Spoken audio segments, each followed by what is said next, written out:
പ്രിയമുള്ള നാട്ടുകാരെ, സുഹൃത്തുക്കളെ, അസ്സലാമു അലൈക്കും വറഹ്മത്തുള്ളാഹി വബറകാതുഹു. നേരത്തെ സ്വാഗത പ്രസംഗത്തിൽ സൂചിപ്പിച്ചതുപോലെ നമ്മുടെ ഇന്ത്യ മഹാരാജ്യത്തെ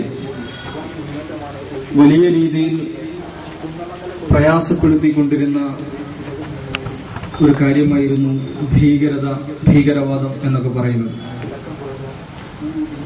വലിയ രീതിയിൽ പ്രയാസപ്പെടുത്തുക എന്ന് പറഞ്ഞാൽ അതിന്റെ ഏതെങ്കിലും ചെറിയ അനുഭവങ്ങളിലൂടെ കടന്നുപോയാൽ മതി. ആർക്കെങ്കിലുമെതിരെ, ഏതെങ്കിലും ഒരു കുടുംബത്തിൽ ആർക്കെങ്കിലുമെതിരെ തീവ്രവാദവുമായി ബന്ധപ്പെട്ട എന്തെങ്കിലും ഒരു കേസ് ചാർജ് ചെയ്യപ്പെട്ടാൽ ആ കുടുംബം തന്നെ അവരുടെ ജീവിതം ദുസ്സഹമാവുന്ന അവസ്ഥ, അവരുടെ കുടുംബം തകർക്കപ്പെടുന്ന അവസ്ഥ,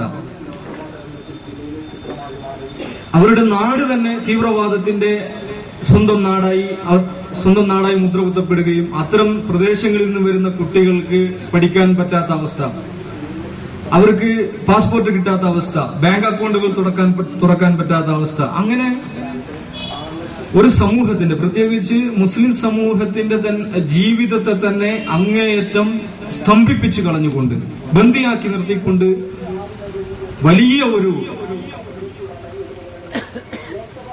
ഒരു പ്രതിസന്ധിയായി നമ്മുടെ രാജ്യത്ത് വലിയൊരു പ്രശ്നമായി നിലനിന്നിരുന്ന കാര്യമായിരുന്നു ഈ ഭീകരവാദം എന്ന് പറയുന്നത്. രാജ്യത്തിന്റെ വിവിധ ഭാഗങ്ങളിൽ അതിന്റെ യഥാർത്ഥ അവസ്ഥ നമുക്ക് മനസ്സിലാകണമെങ്കിൽ അത്തരം പ്രദേശങ്ങളിൽ, അത്തരം സംഭവങ്ങളിൽ, അത്തരം കേസുകളിൽ അതൊക്കെ ബന്ധപ്പെട്ട് അനുഭവിക്കേണ്ടി വന്നവരുടെ അനുഭവങ്ങളെ കുറിച്ച് കേട്ടാൽ മതി. സാധാരണഗതിയിൽ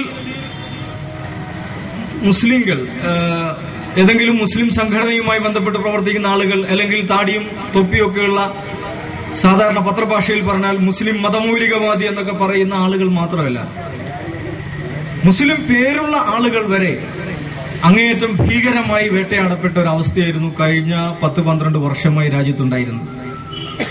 2 വർഷം മുമ്പ് നമ്മുടെ പ്രധാനമന്ത്രി, 1.5 വർഷം മുമ്പ് പ്രധാനമന്ത്രി അമേരിക്കയിലേക്ക് പോകുമ്പോൾ കുറെ പത്രക്കാരെയും ഒപ്പം കൂട്ടിയിരുന്നു.